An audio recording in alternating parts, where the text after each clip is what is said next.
बच्चों, आज हम पढ़ेंगे कक्षा 7 हिंदी वसंत के अंतर्गत पहला पाठ हम पंछी उन्मुक्त गगन के, जो कि एक कविता है और इसके कवि हैं शिव मंगल सिंह सुमन। यहाँ पर जो है कवि पक्षियों के माध्यम से स्वतंत्रता के मायने समझा रहे हैं। चलिए कविता पढ़ लेते हैं।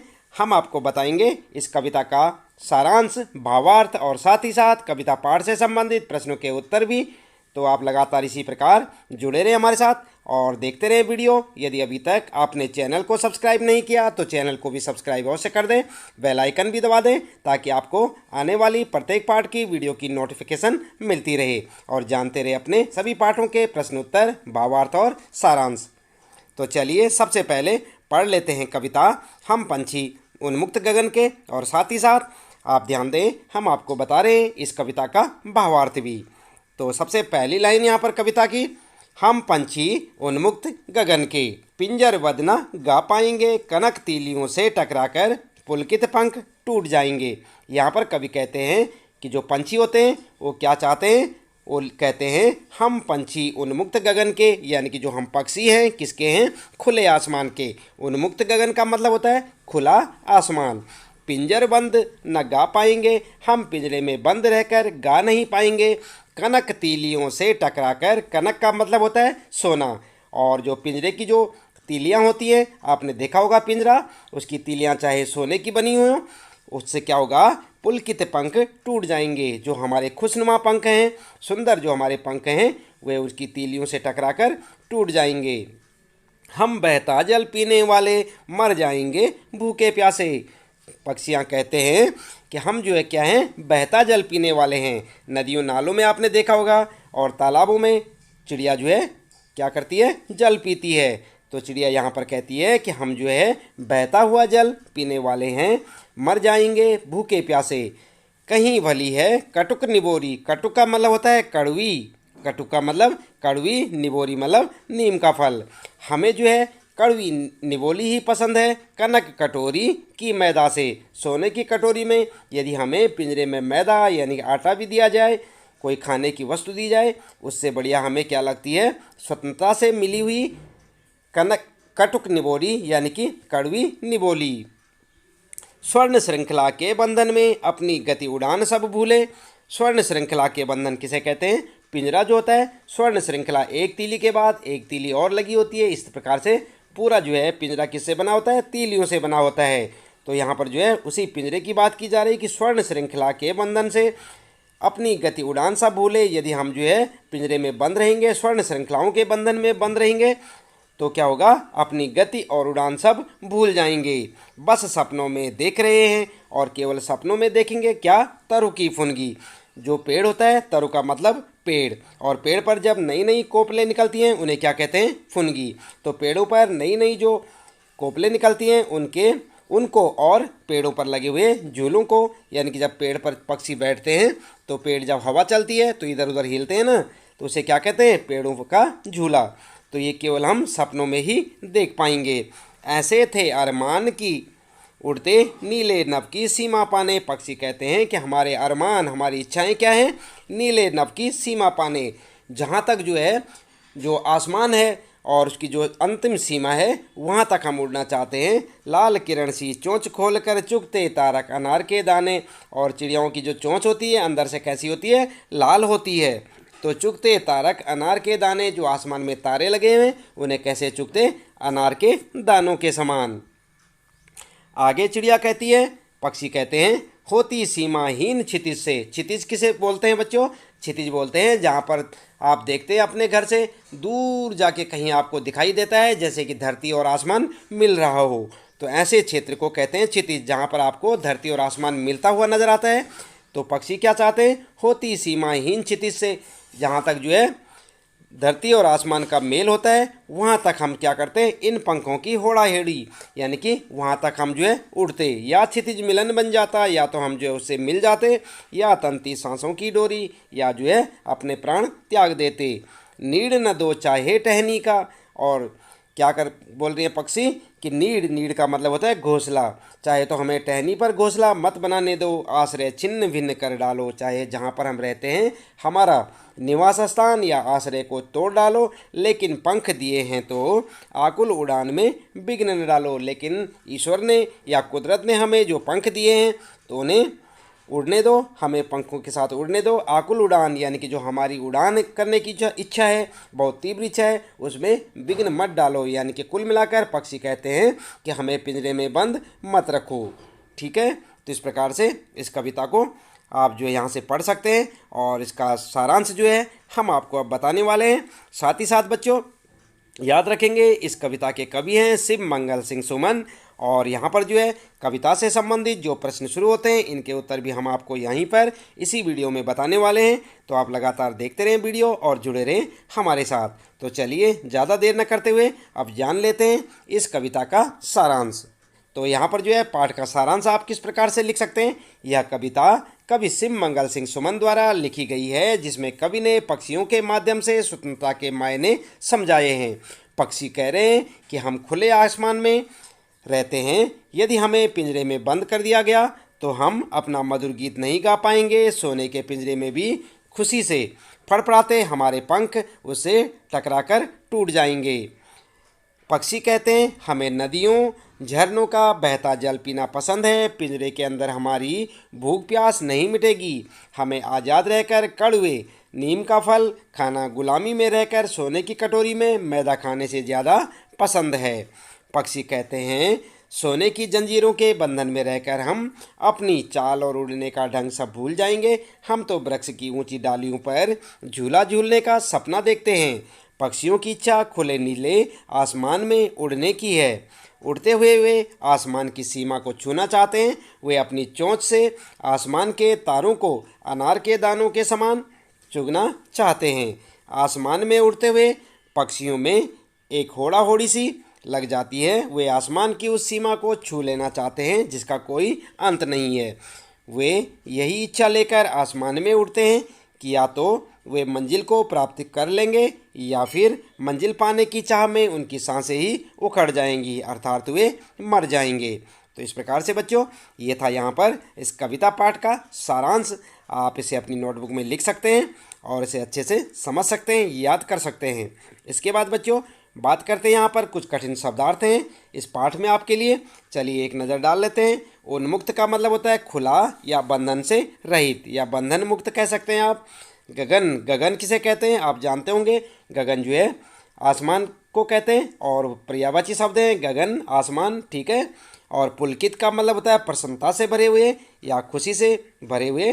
कनक का मतलब होता है सोना और कटुक का मतलब कड़वी। और निबोरी, निबोरी क्या होती है नीम का फल। कनक कटोरी सोने से बना बर्तन, यानी कि कनक का मतलब अगर सोना हुआ तो सोने से बना बर्तन या कटोरी को क्या कहेंगे कनक कटोरी। स्वर्ण का मतलब सोना होता है और श्रृंखला जंजीरें। और तरु का मतलब होता है पेड़, याद रखेंगे। फुनगी वृक्ष का सबसे ऊपरी भाग।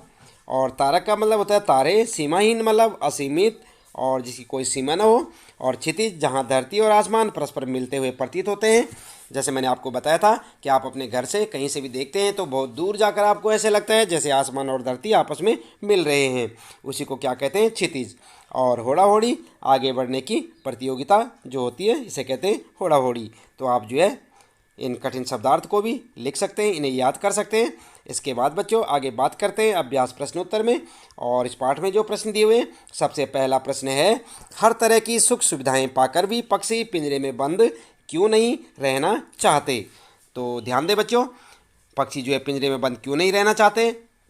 उत्तर में आप लिख सकते हैं पक्षियों के पास पिंजरे के अंदर वे सारी सुख सुविधाएं हैं जो एक सुखी जीवन जीने के लिए आवश्यक होती हैं, लेकिन वह परतंत्र है यानी कि गुलाम है।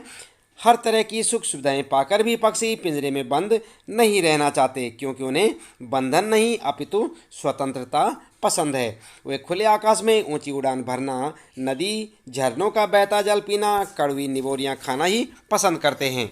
कवि ने पक्षी के माध्यम से बंधन मुक्त जीवन की कल्पना की है। तो इस प्रकार से आप अपना उत्तर लिख सकते हैं यहाँ पर बच्चों। ये पहला प्रश्न है और उसका उत्तर अच्छे से याद भी करें। इसके बाद बात करते हैं यहाँ पर दूसरा प्रश्न है, पक्षी उन्मुक्त रहकर अपनी कौन कौन सी इच्छाएं पूरी करना चाहते हैं। उत्तर में लिखेंगे, पक्षी उन्मुक्त रहकर नीम के पेड़ से कड़वी निबोरियां खाना, खुले और विस्तृत आकाश में उड़ना, नदियों झरनों का बहता हुआ शीतल जल पीना, पेड़ की सबसे ऊंची टहनी पर झूलना और क्षितिज से मिलन करने की होड़ करते हुए अन्य पक्षियों के साथ उड़ान भरना इत्यादि इच्छाओं को पूरी करना चाहते हैं। ठीक है, तो इस प्रकार से आप लिख सकते हैं। और ये जो है आपका दूसरा प्रश्न है बच्चों, और उसका उत्तर। इसके बाद बात करते हैं यहाँ पर तीसरा प्रश्न है, भाव स्पष्ट कीजिए, या तो क्षितिज मिलन बन जाता या तंती सांसों की डोरी। तो यहाँ पर आपने भाव स्पष्ट करना है इन लाइनों का, या तो क्षितिज मिलन बन जाता या तंती सांसों की डोरी। तो यहाँ पर क्या लिखेंगे आप, उत्तर लिखेंगे, प्रस्तुत पंक्ति का भाव यह है कि पक्षी क्षितिज के अंत तक जाने की चाह रखते हैं, जो कि मुमकिन नहीं है, परंतु फिर भी क्षितिज को पाने के लिए पक्षी किसी भी स्थिति का सामना करने के लिए तैयार हैं, यहाँ तक कि वे इसके लिए अपने प्राणों को भी न्योछावर कर सकते हैं। अर्थात स्वतंत्रता की कीमत उनके लिए प्राणों से बढ़कर है। तीसरा प्रश्न है और उसका उत्तर। चौथा प्रश्न आता है बच्चों, और चौथे प्रश्न में दो प्रश्न यहाँ पर।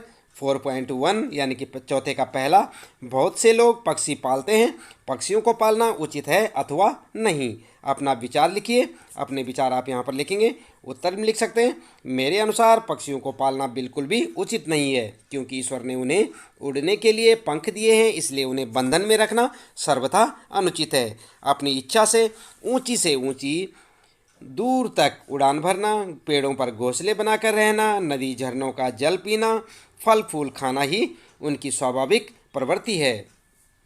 आप किसी को भी कितना ही सुखी रखने का प्रयास करें, परंतु उसके स्वाभाविक परिवेश से अलग करना अनुचित ही माना जाएगा। आज़ादी अनमोल है, सैकड़ों स्वर्णिम मुद्राएं देकर भी उसे खरीदा नहीं जा सकता। तो इस प्रकार से आप लिख सकते हैं, आप अपने हिसाब से भी लिख सकते हैं बच्चों। ये तो मैंने अपने विचार से आपको बताया कि इस प्रकार से आप लिख सकते हैं, चाहे तो आप अपने हिसाब से भी इसका उत्तर लिख सकते हैं, जैसे आपको उचित लगे। इसके बाद 4.2 यानी कि जो है चौथे प्रश्न का दूसरा पार्ट है यहाँ पर, क्या आपने या आपकी जानकारी में किसी ने कभी कोई पक्षी पाला, उसकी देखरेख किस प्रकार की जाती होगी, लिखिए। तो यदि आपके जान पहचान में किसी ने पक्षी पाला है और उन्होंने उसकी देखभाल किस प्रकार से की, इस बारे में आप लिख सकते हैं। उत्तर लिख सकते हैं, एक बार एक घायल कबूतर हमारे घर आ गया, जिसकी हमने देखभाल की और उसके ठीक होने के बाद वह हमारे साथ ही रहने लगा। सब घर वालों के लिए वह कौतूहल का विषय बन गया था। हम सब घर वाले एक नन्हे बच्चे की तरह उसकी देखभाल करते थे। उसे रोज़ नहलाया जाता, उसके खाने पीने का बराबर ख्याल रखा जाता, लेकिन हमने उसे पिंजरे में नहीं रखा, बल्कि वह अपनी इच्छानुसार पूरे घर में उड़ता फिरता था। इस प्रकार से हम अपने पक्षी का पूरा ख्याल रखते थे। देख रहे हैं ना आप किस प्रकार से रखा गया पक्षी का ख्याल, तो आप भी अपने हिसाब से लिख सकते हैं। उसके बाद 5वां प्रश्न है, पक्षियों को पिंजरे में बंद करने से केवल उनकी आज़ादी का हनन ही नहीं होता, अपितु पर्यावरण भी प्रभावित होता है। इस विषय पर 10 पंक्तियों में अपने विचार लिखिए। तो यहाँ पर आपने 10 पंक्तियाँ लिखनी है। उत्तर में आप लिख सकते हैं, पक्षियों को पिंजरे में बंद करने से सबसे बड़ी समस्या पर्यावरण में आहार श्रृंखला असंतुलित हो जाएगी। जैसे घास को छोटे कीट खाते हैं तो उन कीटों को पक्षी खाते हैं, आपको मालूम है ना। यदि पक्षी न रहें तो इन कीटों की संख्या में वृद्धि हो जाएगी, जो हमारी फसलों के लिए उचित नहीं है। इस कारण पर्यावरण असंतुलित हो जाएगा। पक्षी जब फलों का सेवन करते हैं तब बीजों को यहाँ वहाँ गिरा देते हैं, जिसके फलस्वरूप नए नए पौधे पनपते हैं। कुछ पक्षी हमारी फैलाई गंदगी को खाते हैं, जिससे पर्यावरण साफ रहता है। यदि वे पक्षी नहीं रहेंगे तो पर्यावरण दूषित हो जाएगा और मानव कई बीमारियों से ग्रस्त हो जाएगा। अतः जिस प्रकार पर्यावरण जरूरी है, उसी प्रकार पक्षी भी जरूरी है। दोनों एक दूसरे के पूरक हैं, एक के बिना दूसरे की कल्पना नहीं की जा सकती। आई बात समझ में? तो इस प्रकार से आप अपना उत्तर लिख सकते हैं। यहाँ पर 5वां प्रश्न है और यहाँ पर उत्तर आप देख सकते हैं और ठीक इसी प्रकार लिखें, इसे अच्छे से समझें, याद भी करें। आगे आते हैं बच्चों प्रश्न, भाषा की बात के प्रश्न हैं और भाषा की बात में पहला प्रश्न आपके लिए यहाँ पर 6ठा प्रश्न, स्वर्ण श्रृंखला और लाल किरण। आप देख रहे हैं स्वर्ण के नीचे एक लाइन लगी हुई है, अंडरलाइन किया हुआ है, और लाल के नीचे भी अंडरलाइन किया हुआ है यहाँ पर। तो यहाँ पर स्वर्ण श्रृंखला और लाल किरण सी में रेखांकित शब्द गुणवाचक विशेषण है। कविता से ढूंढकर इस प्रकार के 3 और उदाहरण लिखिए। तो आप लिख सकते हैं उत्तर में कविता से ढूंढ के पुलकित पंख, कटुक निबोरी और कनक कटोरी। तो ये आपका उत्तर हो जाएगा। अगला प्रश्न है बच्चों, 7वां प्रश्न है, भूखे प्यासे में द्वंद्व समास है। यहाँ पर देख रहे हैं ना आप, ये द्वंद्व समास का उदाहरण है भूखे प्यासे, और इनके बीच में जो चिन्ह लगा हुआ है इसे कहते हैं सामासिक चिन्ह। तो प्रश्न को फिर से पढ़ें, भूखे प्यासे में द्वंद्व समास है, इन दोनों शब्दों के बीच लगे चिन्ह को सामासिक चिन्ह, ये देख रहे हैं ना आप, इस प्रकार का लगा हुआ है, डैश लगा हुआ है, कहते हैं। इस चिन्ह से और का संकेत मिलता है। तो इस चिन्ह का मतलब क्या होता है? और। ध्यान दें, ये जो यहाँ पर जो है एक चिन्ह लगा हुआ है इसे कहते हैं सामासिक चिन्ह, और इसका मतलब होता है और। जैसे भूखे प्यासे, भूखे और प्यासे। इस प्रकार के 10 अन्य उदाहरण खोजकर लिखिए। और आप लिख सकते हैं अमीर गरीब, आप लिख सकते हैं उत्तर में अमीर गरीब, इसका मतलब क्या होगा? अमीर और गरीब। इसी प्रकार सुख दुख, सुख और दुख, रात दिन, रात और दिन, तन मन, तन और मन, मीठा खट्टा, तो मीठा और खट्टा, अपना पराया, अपना और पराया, पाप और पुण्य, पाप पुण्य, सही गलत, सही और गलत। ठीक है। धूप छाँव, तो धूप और छाँव, सुबह शाम, सुबह और शाम। तो इस प्रकार से यहाँ पर जो आपको जो है उत्तर लिखना आपने। इस जो चिन्ह को आप देख रहे हैं इस चिन्ह का मतलब क्या होता है? और। इसे क्या कहते हैं? सामासिक चिन्ह। और एक किसका उदाहरण है? द्वंद्व समास का। ठीक है। तो समास के बारे में बच्चों और अधिक आपको यदि जानकारी लेनी हो तो आप जो है डिस्क्रिप्शन बॉक्स में जाएं, वहां पर आपको समास से संबंधित एक वीडियो देखने को मिलेगी, उसे आप क्लिक करें और समास के बारे में अच्छी सी जानकारी लें कि समास कौन कौन से होते हैं और किस प्रकार से आप द्वंद्व समास की पहचान कर सकते हैं। तो इसके साथ ही बच्चों इस पाठ से संबंधित प्रश्नों के उत्तर यहाँ पर समाप्त होते हैं। उम्मीद है कि आपको अच्छे से समझ आए होंगे। इसी प्रकार सभी पाठों के प्रश्न उत्तर जानने के लिए आप लगातार जुड़े रहें हमारे साथ। आपको बस इतना सा करना है कि आप चैनल को सब्सक्राइब अवश्य कर दें, बेल आइकन भी दबा दें और आपको प्रत्येक पाठ की वीडियो की नोटिफिकेशन मिलती रहेगी। तो मिलते हैं फिर अगले पाठ के और प्रश्न उत्तरों के साथ।